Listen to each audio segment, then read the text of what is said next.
media. Hari ini kita akan belajar hal yang menarik dan sangat dekat dengan kehidupan kita sehari-hari. Tapi sebelum itu, siapa yang bisa bantu Bapak pimpin doa hari ini? Baik, saya persilakan. Sebelum kita mulai pembelajaran hari ini, marilah kita bersama berdoa dan memulai.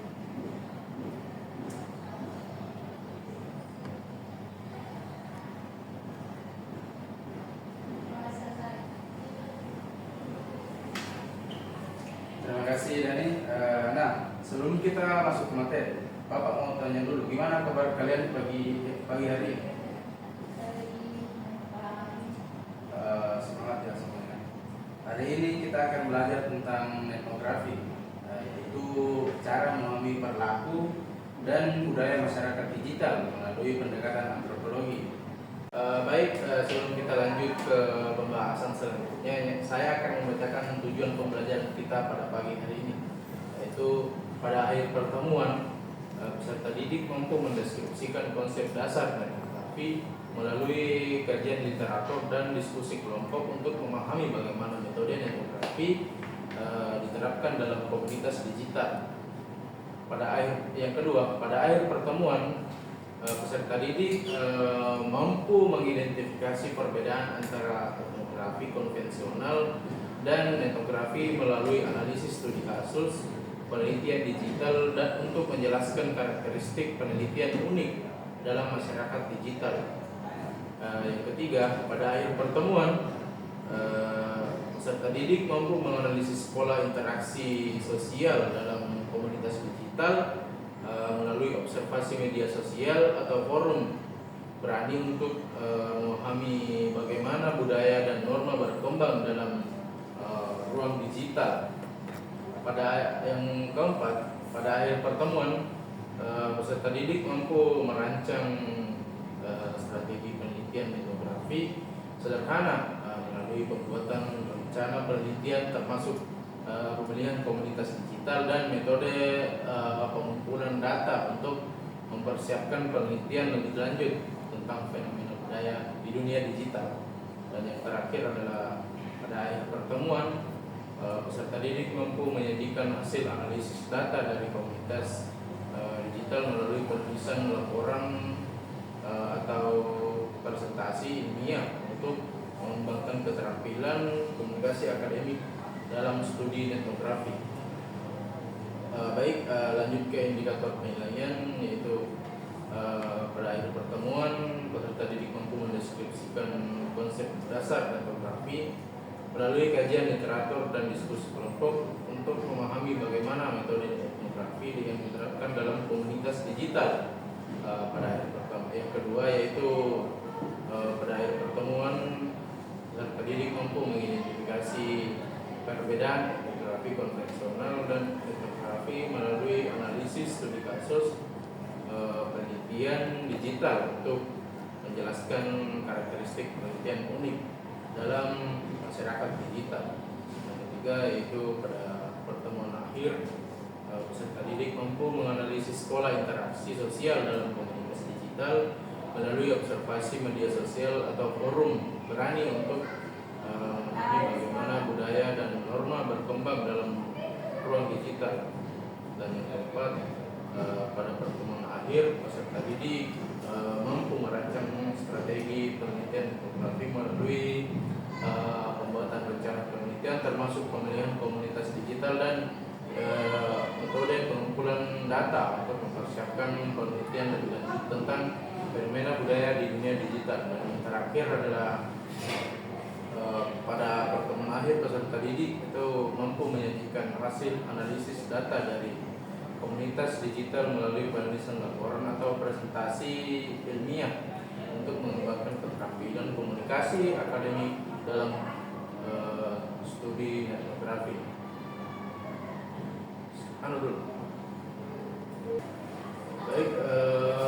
Saya sudah membacakan tujuan pembelajaran kita pada pagi hari ini dan indikator penilaian. Sebelum lebih lanjut lagi, saya mau bertanya, apa yang dimaksud dengan etnografi? Baik, Pak. Baik, Dani.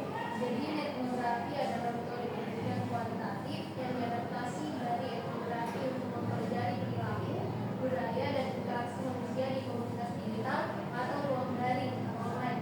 Istilah ini berasal dari gabungan kata internet dan etnografi. Dalam etnografi, peneliti mengamati dan menganalisis aktivitas masyarakat di platform digital seperti media sosial, forum online, blog, dan komunitas virtual lainnya. Terima kasih Dani. Yang kedua yaitu mengapa kita perlu belajar etnografi? Kita perlu belajar etnografi karena dunia digital semakin dominan dalam kehidupan masyarakat modern dan banyak interaksi sosial kini terjadi secara online.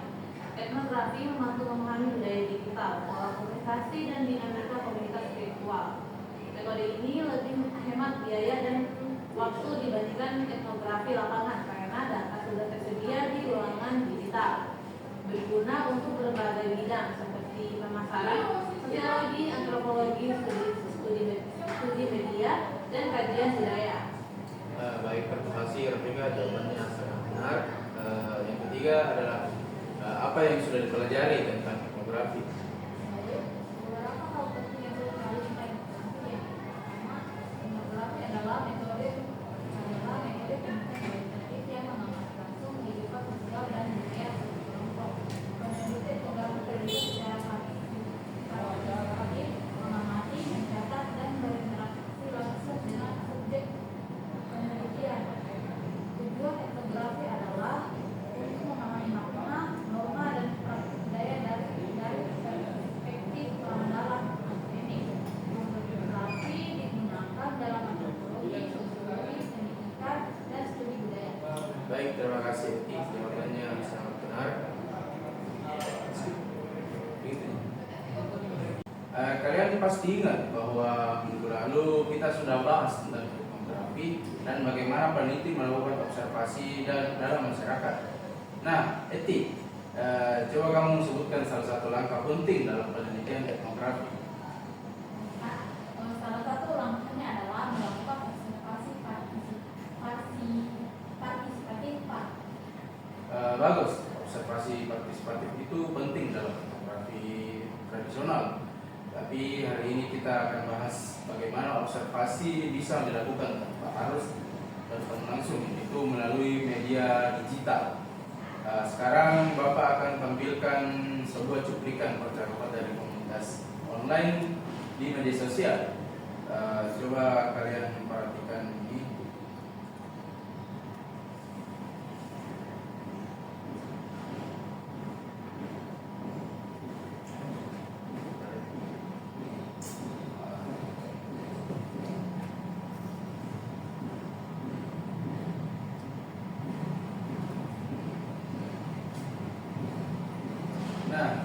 Eti, setelah melihat cuplikan percakapan di forum online tadi, menurutmu bagaimana cara mereka berinteraksi? Menurut saya itu menarik, Pak. Saya baru sadar kalau ternyata meskipun ini belum nyata, mereka tetap punya gaya bahasa sendiri dan semacam makna walaupun tidak tertulis. Tepat sekali. Itulah yang kita sebut sebagai budaya digital. Dan untuk memahami budaya semacam ini secara mendalam, kita menggunakan pendekatan etnografi dengan metode ini. Kita bisa melihat bagaimana norma, nilai, bahkan identitas terbentuk di ruang digital. Menurut Dani, apa tantangan yang mungkin dihadapi jika kita meneliti masyarakat digital, misalnya saat mengamati interaksi di media sosial? Menurut saya, Pak, tantangannya adalah sulit membedakan mana data yang asli dan mana yang hoax. Kadang-kadang informasi yang beredar cepat sekali, tapi sumbernya tidak jelas. Kalau kita salah mengambil data atau percaya pada komentar yang ternyata palsu, hasil penelitiannya jadi bias dan bisa menyesatkan. Bagus sekali, dan itu benar. Dunia digital memang sangat dinamis dan kadang membingungkan. Kita harus selektif dan kritis. Tidak semua yang viral itu valid. Sebagai peneliti, kita tidak hanya perlu mencatat apa yang terlihat, tapi juga mempertanyakan kebenaran dan konteks dari data tersebut. Tantangan lainnya juga bisa datang dari identitas anonim pengguna, bahasa yang tidak baku, hingga campur tangan algoritma. Maka dari itu kejelian dan integritas peneliti sangat penting dalam etnografi. Saya juga setuju Pak. Kita juga tidak tahu apakah orang-orang di media sosial itu menggunakan identitas asli atau akun palsu. Bisa jadi satu orang punya banyak akun dan masing-masing digunakan dengan cara yang berbeda. Tepat sekali Rafika. Itu salah satu tantangan besar dalam penelitian etnografi. Identitas digital bersifat cair, bisa dibuat, disembunyikan, bahkan dimanipulasi. Maka sebagai peneliti, kita tidak hanya mencatat informasi, tapi juga harus kritis terhadap sumbernya. Kita perlu bertanya, apakah interaksi ini mewakili pandangan komunitas atau hanya suara individu anonim. Karena itu pula etnografi harus dilakukan dengan sangat hati-hati dan menjunjung tinggi etika. Kita harus menjaga privasi, tidak membuat asumsi berlebihan, dan selalu menyadari keterbatasan ruang digital. Kalian saya akan bagi dalam satu kelompok karena kalian cuma ada 3 orang. Kalian akan mencari satu contoh percakapan dari komunitas digital, bisa dari forum diskusi, grup WhatsApp komunitas, atau komentar media sosial. Kalian tidak perlu khawatir, data sudah dianonimkan dan dipastikan aman untuk dipelajari. Tugas kalian adalah menentukan topik utama, mengidentifikasi gaya bahasa, menyimpulkan nilai norma sosial. Kalian akan berdiskusi selama 5-7 menit. Setelah itu satu kelompok kalian akan menyampaikan temuan dari kalian secara singkat. Ingat, tugas ini meniru awal langkah dalam penelitian etnografi, mengamati, mengkaji, dan memahami budaya dalam komunitas digital. Mungkin kalian bisa memulai diskusinya.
mungkin diskusinya sudah cukup. Coba sampaikan diskusi. Pak, kami mendiskusikan percakapan dari grup komunitas lingkungan. Mereka membahas isu sampah plastik. Bahasannya sopan tapi tegas. Normanya saling menghormati dan tidak menyebarkan hoax. Bagus sekali. Contoh yang kamu berikan menunjukkan bahwa dalam komunitas digital pun ada nilai-nilai dan aturan tata tulis yang dijaga bersama. Ini di dalam demografi kita sebut sebagai norma sosial digital. Masa yang sopan tapi tegas mengatakan bahwa mereka punya kesadaran kolektif untuk menjaga kesopanan juga serius dalam menyuarakan isu. Berarti meskipun digital, mereka tetap menjaga kita ya Pak? Benar, dan itu penting untuk kita amati. Tetapi kita tidak hanya melihat apa yang dikatakan, tapi bagaimana cara mereka berinteraksi, gaya bahasa mereka, reaksi antara anggota, bahkan aturan informal seperti tidak menyebarkan hoax. Itu semua bagian dari budaya komunitas tersebut. Dari hasil diskusi tadi, apakah kalian melihat adanya budaya khusus dalam komunitas digital itu? Iya Pak, mereka menggunakan istilah khusus dan cara menyapa yang khas. Tepat sekali. Budaya digital memang terbentuk melalui interaksi dan simbol yang digunakan bersama komunitas dalam komunitas mereka. Misalnya dalam komunitas digital tertentu seperti LOL, IRB, dan DMI sudah menjadi bagian dari budaya mereka yang mungkin tidak dimengerti oleh orang luar. Ini menunjukkan bahwa komunitas tersebut mengembangkan bahasa mereka sendiri sebagai identitas. Ya Pak. Berarti bisa dibilang budaya digital itu mirip dengan budaya dalam masyarakat fisik.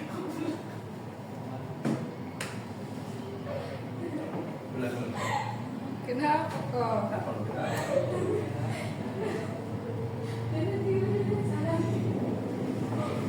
Biar bisa lagi di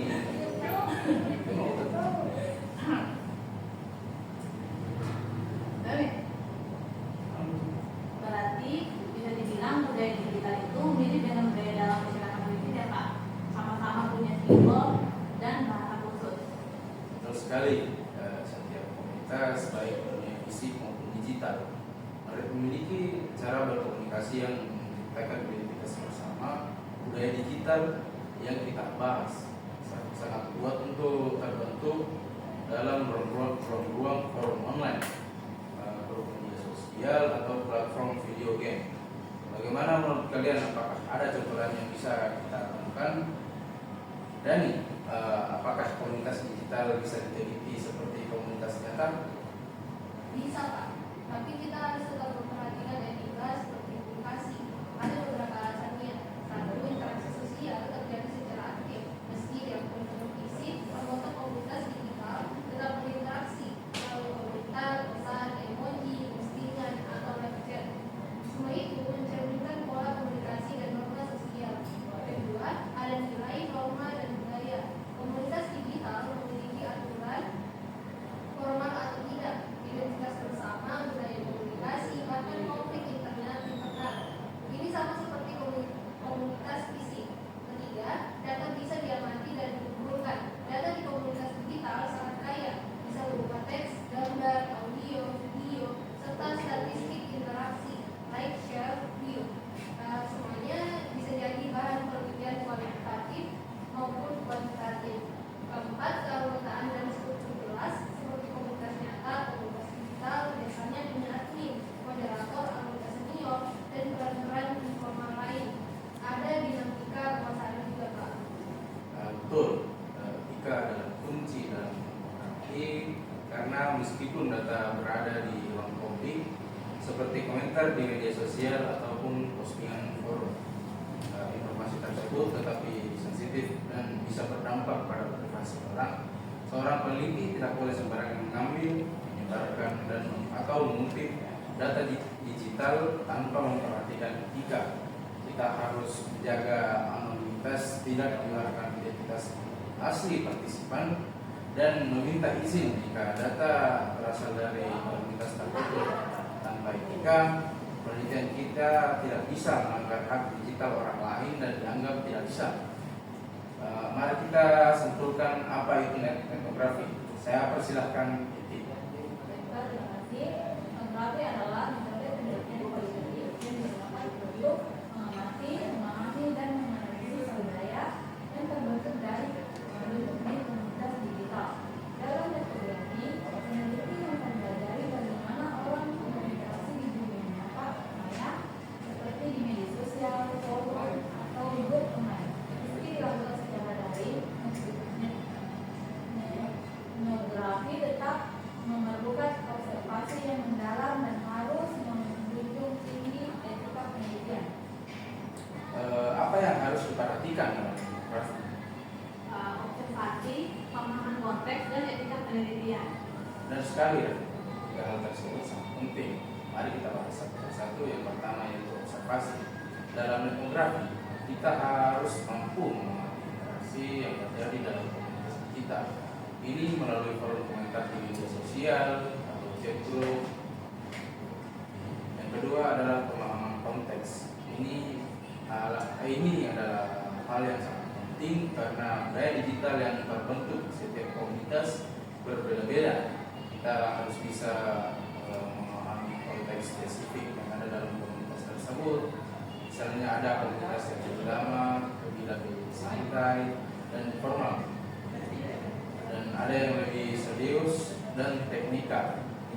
Jadi kita harus memahami suasana di dalam komunitas itu ya Pak. Betul. Ini yang disebut dengan pemahaman konteks. Terakhir adalah etika penelitian.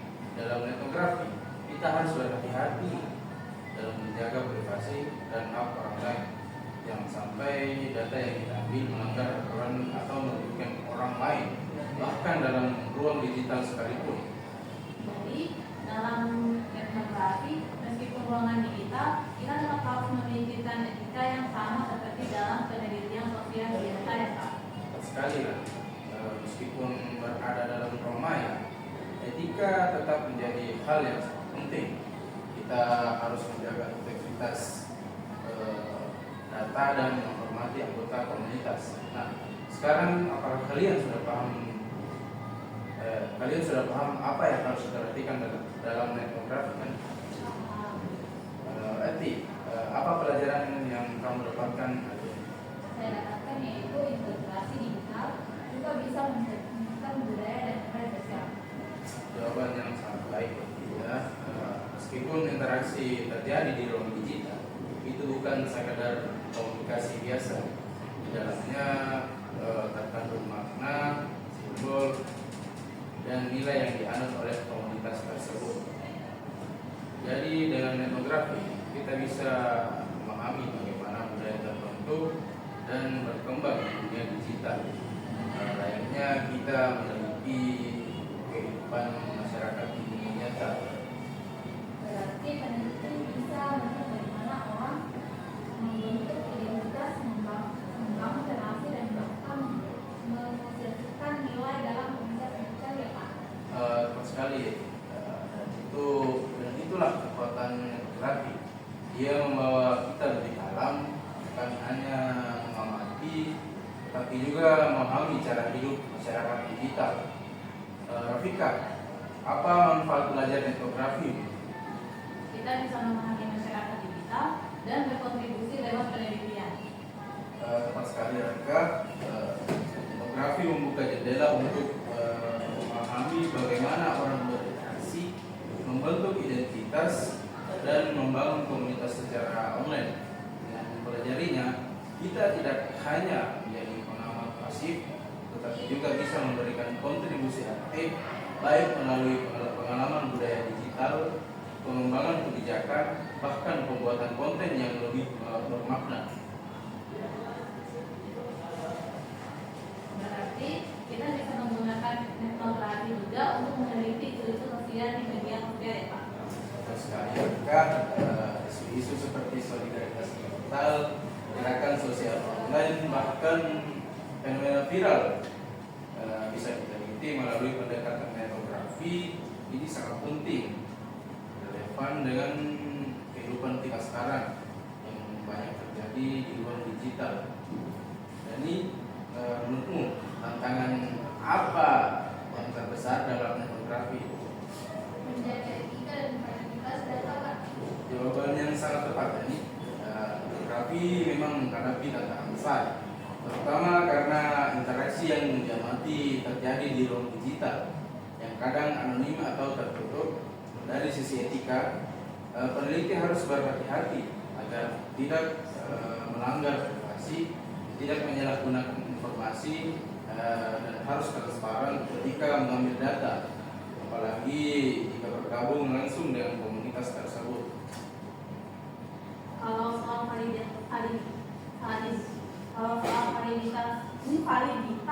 Validitas data itu maksudnya gimana, Pak? Kalau soal validitas data itu maksudnya gimana, Pak? Pertanyaan bagus. Validitas data artinya kita harus memastikan bahwa data yang kita kumpulkan benar-benar mewakili realitas komunitas digital tersebut. Karena tidak semua hal di internet bisa dipercaya begitu saja.